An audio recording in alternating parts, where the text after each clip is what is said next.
ఈ రోజు కూడా ఆయేషా హంతకుల్ని పట్టుకోలేని చేతగాని ప్రభుత్వాలు ఎన్కౌంటర్ నాటకాలాడి అసలు నేరస్తులో ఎవరో కూడా తేల్చలేని స్థితిలో వాస్తవాల్ని కప్పిపుచ్చారు. ప్రెస్ మీట్ ఏం పెట్టింది? సజ్జనార్ పోలీస్ శాఖ ఇతను వీళ్ళు 11 చేశారు, ఇది 12వది అన్నారు. మరి ఆ 11 నువ్వు ఎందుకు ఆ 11 మొదటిదే నువ్వు ఆట కట్టించగలిగితే ఆ తర్వాత 10 మంది పిల్లలు బతికేవాళ్ళు కదా, అది ఎందుకు జవాబు చెప్పరు? ఆ రోజు నైట్ మీ పోలీసులు కదిలి వెళ్తే తర్వాత సస్పెండ్ చేసి చేతులు దులుపుకున్నారే. నువ్వు ఎన్కౌంటర్ చేసి హీరో అయ్యావు గాని, క్షీరాభిషేకాలు పూలాభిషేకాలు చేయించుకున్నావు కానీ మా పోలీసు శాఖ ఆ రోజే ఆ తల్లి వెంట పెట్రోలింగ్ తీసుకుని వెళ్తే అరగంటలో ఆ పిల్ల సజీవంగా దొరికేది, సేఫ్ గా వచ్చేది. వాళ్ళ సీసీ కెమెరాల్లో కనపడుతుంది. చెల్లితో మాట్లాడుతూ ఆ సంభాషణ అంతా బయటకు వచ్చింది, అక్క చెల్లెళ్ళ సంభాషణ. ఇంకా ఘోరం ఏంటి మేడం, లోపల ఏ బాయ్ ఫ్రెండ్ తో బయటికి వెళ్ళినట్టు వస్తలే అని చెప్పి అని మాట్లాడడం, ఎవరితో లేచిపోయిందో ఎత్తుకోండి అని చెప్పడం, వీటన్నిటికీ జవాబు చెప్పడం చేతగాని వాళ్ళు, సిగ్గుపడడం చేతగాని వాళ్ళు చేస్తారు ఈ ఎన్కౌంటర్ నాటకాలు. ఇప్పుడు రేపు మమతా బెనర్జీ కూడా ఎవరినో వాడు అవ్వచ్చు కాకపోవచ్చు, నేను వాడు చేయలేదని నేను అంటలా, వాడు ఒక్కడే చేశాడనేది నేను నమ్మట్లా, వాడు చేసి ఉండొచ్చు. వాడి ట్రాక్ రికార్డు బాలే. ఎందుకు నీ పోలీసులు వాళ్ళని పెట్టుకున్నారు? వాళ్ళని వాలంటీర్ ఎట్లా సివిల్ వాలంటీర్ అవుతాడు? ముగ్గురు భార్యను వదిలేశాడు, ఒక భార్యని చంపాడు. దాంతో పాటు నిజంగా మేడం అంటే కోర్టు తీవ్రంగా పరిగణిస్తుంది, దాంతో పాటు సుప్రీంకోర్టు దీన్ని సుమోటోగా స్వీకరించింది. కానీ అక్కడ నిజం బయటకు వస్తుందనమంటాం మనలాంటి జర్నలిస్టులకు మాత్రం. ఎందుకంటే తృణమూల్ కాంగ్రెస్ ఉంది, సంజయ్ ఘోష్ ఎవరు ఉన్నారో వాళ్ళకి దగ్గరగా సాక్ష్యాధారాలని కరెక్ట్ గా అక్కడ ఏదైతే విచారణ గానీ అవన్నీ కరెక్ట్ గా జరుగుతుందని మీకు నమ్మకం ఉందా మేడం? చాలా చూసారు. బాధపడవలసిన విషయం ఏంటంటే బీఆర్ఎస్ గవర్నమెంట్ లో దిశ మీద అత్యాచారం జరిగితే అది చాలా మందికి, అది ఆమె ఒక వర్గానికి చెందింది, అది ఇష్యూ అవుతుంది. అదే సమయంలో అదే అవుట్స్కట్స్ లో 11 జరిగినాయి అని పోలీసులు చెప్తారు. బీఆర్ఎస్ గవర్నమెంట్ కానీ పోలీసులు కానీ అది ఇష్యూ కాల. ఆ 11 మందిలో కొంతమంది పేద ఆడవాళ్ళు, అడ్డకూలీలుగా ఉండి ఇళ్ళకెళ్తున్న ఆడవాళ్ళు కూడా ఉన్నారు. ఆ 11 ఎవరని మేము తప్ప ఎవరు లెక్క తీయలా, ఏ మీడియా తీయలా. వీడు ప్రెస్ మీట్ పెట్టి 11 జరిగినాయి అంటే అవుట్స్కట్స్ లో ఉన్నవన్నీ తెచ్చి చంపేసిన 4 ఖాతాలో వేసి పడేశారు వాళ్ళు. ఎందుకంటే ఇక వాటిలో విచారణ చేయక్కర్లా. ఆ 11 కూడా వీళ్ళే చేశారు. అంటే ఈ 4 అంత 11 చేయడానికి అంత ఛాన్స్ ఉంది హైదరాబాద్ అవుట్స్కట్స్ లో. అంటే పోలీసులకు బుర్ర లేదా, బుద్ధి లేదా, వాస్తవాలను మభ్యపెడతారా? వాళ్ళని కాపాడే ప్రభుత్వాలు ఉన్నాయి కాబట్టి జరుగుతున్నాయి ఇట్లాంటివన్నీ. అందుకని అత్యాచారాల పర్వంగా మారిన ఈ దేశంలో పేదవాళ్ళు, ఆదివాసీలు, దళితులు, చట్టాన్ని మేనేజ్ చేసుకునే సత్తా లేని వాళ్ళ మీద జరిగే హింస ఎప్పుడూ లెక్కలోకి రాదు. అత్యాచారాలు ఎవ్వరికి పట్టవు. ఎక్కడన్నా బాగా సింగరేణి కాలనీలో పాప మీద వాళ్ళు పెద్ద ఎత్తున రివోల్ట్ అయ్యారు కాబట్టి వాడి శవం ట్రాక్ మీద తేలింది. అంటే ఎక్కడన్నా అవుట్రేజ్ వస్తే, నిర్భయ మీద అవుట్రేజ్ వచ్చింది, దాని మీద ఎంతో చేస్తారు. మన దిశ కేసు మీద వ్యతిరేకత పెళ్లిబుకింది, పోలీస్ స్టేషన్ పగలగొట్టడానికి పోయారు జనం.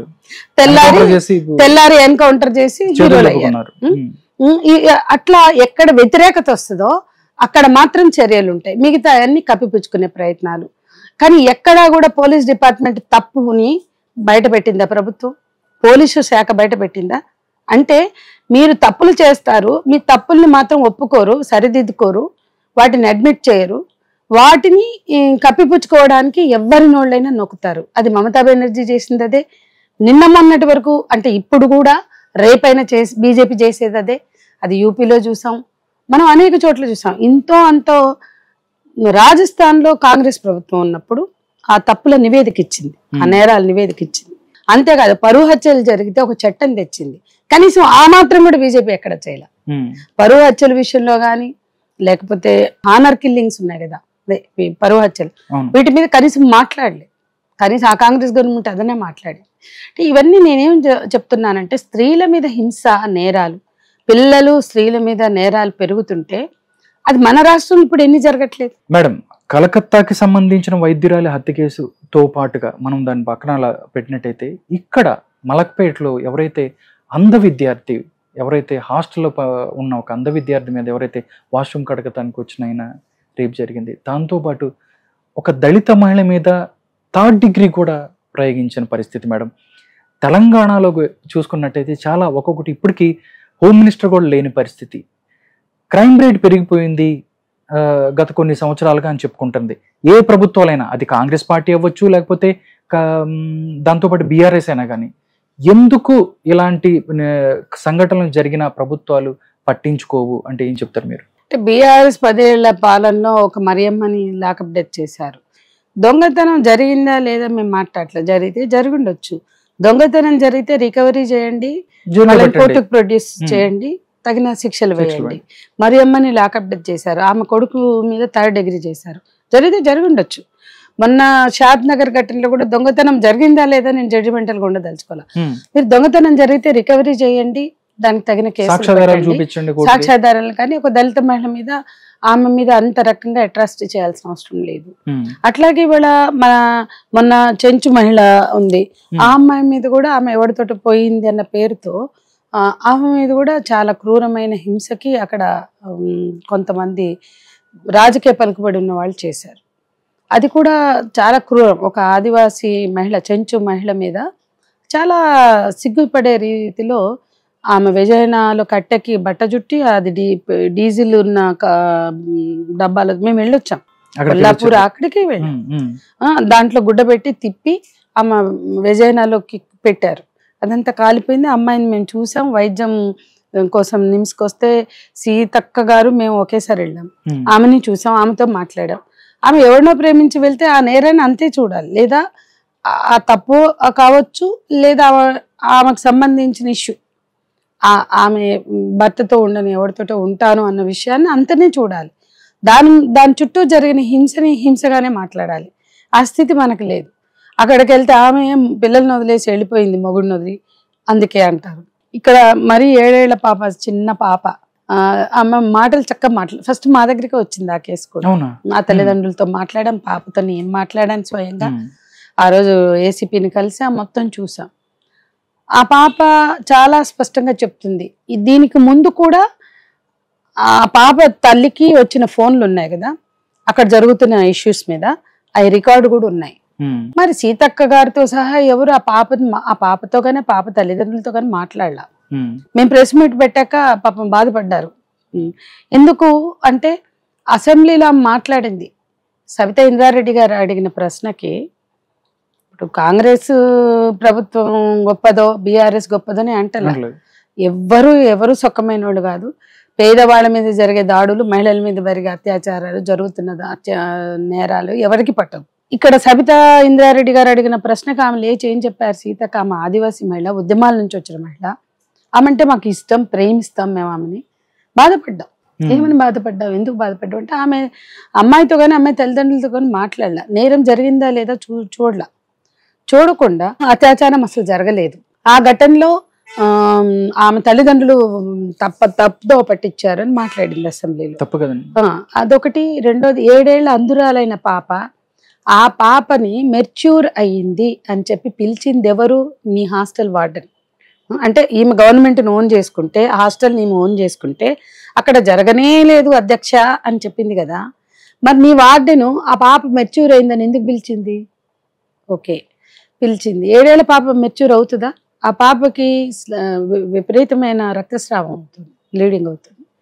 ఆ అమ్మాయిని తల్లి వచ్చి తీసుకెళ్తే దారి పొడుగున ఆ బట్టలు, సీటు అంతా బ్లడ్ అయిపోతే చుట్టుపక్కల బస్సులో ప్రయాణించే నువ్వు తల్లివేనా, ఏందా పిల్లకి ఏం లేకుండా అట్లా ఎట్లా తీసుకెళ్తున్నావు అన్నారు. తల్లికి మెచ్యూర్ అయిందని అప్పగించిన వార్డెను కనీసం ఒక ప్యాడ్ కూడా పెట్టకుండా అప్పచెప్పింది. ఆ పిల్లని తీసుకెళ్ళిన తల్లి తల్లడిల్లిపోయి, ఏంది పిల్ల ఎట్లా అయిపోయింది, 7 ఏళ్ళకి అసలు మెచ్యూర్ అవ్వడం ఏంటి, ఇది ఆగకపోవడం ఏంటి అని హాస్పిటల్కి తీసుకెళ్తే, తాండూరులో ఉన్న హాస్పిటల్ డాక్టర్లు బుద్ధుందా, పిల్ల మీద అత్యాచారం జరిగింది అని చెప్పి వార్డెన్తో మాట్లాడారా లేదా, ఆ నిజం తెలుసుకుందా లేదా సీతక్క? దానికి ఏం బాధ్యత వహిస్తుంది ఆమె? అక్కడ జరగలేదు అంటే తల్లి వచ్చి తీసుకెళ్లి కేసు పెట్టిందా? ఎవరు పెట్టారు? తల్లి తీసుకెళ్ళింది ఇంటికి, హాస్పిటల్కి తీసుకెళ్తే హాస్పిటల్ డాక్టర్స్ వాళ్ళు మళ్ళీ ఏరియా హాస్పిటల్కి పంపారు. అక్కడ డాక్టర్లు వార్డెన్తో మాట్లాడారు. వార్డెన్తో మాట్లాడి అమ్మ ఏదో జరిగింది, మీరు కేసు పెట్టండి అని చెప్పారు. ఇది మెడికో లీగల్, మేము వైద్యం చేయమన్నారు. తిరిగి వెనక్కి పంపారు. తిరిగి నీలోఫర్కి వచ్చింది ఆ పాప. ఓకే, తర్వాత పోలీస్ కేసు అయింది. అంటే తల్లిదండ్రులు తప్పుదోవ ఎక్కడ పట్టించారు? ఇదంతా జరిగి 20 రోజులకి నీలోఫర్కి వస్తే ఆ అమ్మాయికి ఫంగల్ ఇన్ఫెక్షన్ ఉంది, వెజనల్ ఇన్ఫెక్షన్ ఉంది, రేప్ ట్రేసెస్ కనపడలేదు. 20 రోజుల తర్వాత కనపడతాయా రేప్ ట్రేసెస్? అది అయితే పెద్ద చెబితే సిగ్గుపోతుంది, సిగ్గుపడేలాగా పెద్ద పిల్లలు చిన్న పిల్లలు అని మాట్లాడింది సీతక్క అసెంబ్లీలో. మొదటిది తల్లిదండ్రులను అన్నది. ఈ మాటలు విన్నాక ఆ ఊర్లో ఆమెను కాకుల్లా పొడిచారు ఆ తల్లిని. ఆ తల్లి ఎంత బాధపడింది. ఆ తల్లి ఏమంటుంది, అసలు మేము తీసుకొచ్చామా మా పిల్లని? అసలు 7 ఏళ్ల పాపకు రక్తస్రావం అయితే చూపించాల్సింది వార్డెన్ కదా. మీరు చూపించి హాస్పిటల్లో వాస్తవం ఏంటి మీరు తెలుసుకోవాల్సింది. ఆ తల్లి వచ్చి తీసుకెళ్లలేదే, మీరు పిలిస్తేనే కదా. 7 ఏళ్ల పాప మెచ్యూర్ అవ్వదన్న ఇంగిత జ్ఞానం లేకుండా వ్యవహరించిన వార్డెను, ఆ వార్డెన్ బాధ్యత వహించిన గవర్నమెంట్ చెప్పాలి జవాబు. తల్లిదండ్రులని అసెంబ్లీలో తల్లిదండ్రులు మాట్లాడితే ఈమెకేం తెలుసు, తర్వాత మేము ప్రెస్ మీట్ పెట్టామని బాధపడుతూ మాకు మెసేజ్లు పెట్టారు. కానీ ఆ తల్లి ఆ కుటుంబం మొత్తం ఆత్మహత్య చేసుకుంటామన్నారు, మిగతా 2 పిల్లలు తల్లి తండ్రి. మరి వాళ్ళని ఆపడానికి మేమెంత శ్రమపడి ఉంటాం, మేమెంత బాధపడి ఉంటాం. అమ్మ మీరు చచ్చిపోవద్దు, మీరు చచ్చిపోతే ఏం ప్రూవ్ అవుతుంది, వద్దు మీరు మొత్తం కుటుంబం చచ్చిపోతాం అన్నారు. ఎందుకు? అసెంబ్లీలో సీతక్క ప్రసంగం తర్వాత అది అయిపోయింది. తర్వాత ప్రెస్ మీట్ పెడదాం వాళ్ళతో సహా వాస్తవాలు చెప్పిద్దామని ఇక్కడ పెట్టాం. అదే రోజు ఆవిడ మరిది అంటే పిల్ల బాబాయ్ చనిపోయాడు కాబట్టి వాళ్ళు రాలేదు, మేము పెట్టాం. ఆ తర్వాత మా ప్రెస్ మీట్ తర్వాత బాగా ఎంక్వైరీ చేయిస్తున్నారు, రివ్యూలు చేయిస్తున్నారు, సంతోషం మాకు. కానీ మేము 2 విషయాలు ఇక్కడ తప్పు పడుతున్నాం. ఏంటంటే, ఒకటి కుటుంబాన్ని బాధ్యులను చేయడం, వాళ్ళకి లేదు బాధ్యత, వాళ్ళు ఏం తప్పుదో పట్టించారు. ఆ డాక్టర్లు చెప్పింది నీలోఫర్కి తీసుకెళ్ళమన్నారు, తీసుకెళ్లారు. నీలోఫర్లో రేప్ సర్టిఫికెట్ లేదు అని మినిస్టర్ గారు అంటారు. ఓకే, లేకపోయి ఉండొచ్చు. మేము ఆ అమ్మాయి మీద హింస జరిగింది అంటున్నాం. ఇంకో విషయం ఏంటంటే, పెద్ద పిల్లలు చిన్న పిల్లలు ఏదేదో మాట్లాడుతున్నారు. నేనేమంటానంటే, అన్ని చైతన్య నారాయణాల నుంచి మెడికల్, ఇంజనీరింగ్, ప్రైవేటు, గవర్నమెంట్ అన్ని హాస్టళ్లలో హార్మోన్స్ ప్రభావం ఉన్న యూత్, టీన్స్ లో ఉన్న పిల్లల్లో ఈ సమస్యలు ఉంటాయి. వాటిని అడ్రస్ చేయవలసింది హాస్టల్ మేనేజ్మెంట్ లేదా కాలేజ్ ఇన్స్టిట్యూషన్స్. పిల్లల్లో హార్మోన్స్ ప్రభావాలు, పోర్న్ కల్చరు, ఫోన్లతో ఉన్న ఎక్స్పోజరు, ఫోకస్, వీటన్నిటి వలన పిల్లలు ఇట్లాంటి తప్పులు ఎక్కడైనా చేసి ఉండొచ్చు.